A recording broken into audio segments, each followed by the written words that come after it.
বিদেশি মেশিন দ্বারা এখানে সব রকম কাজকর্ম করা হয়। বলেন ভাই, বলেন তো কি রকম কাজ হয় আপনার এখানে?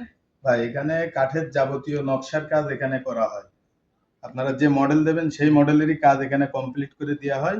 আমাদের বিদেশি মেশিন সুযোগ্য কারিগর দ্বারা এখানে বিভিন্ন ধরনের নকশার কাজ করা হয়। আর এই ঠিকানাটা একটু বলেন।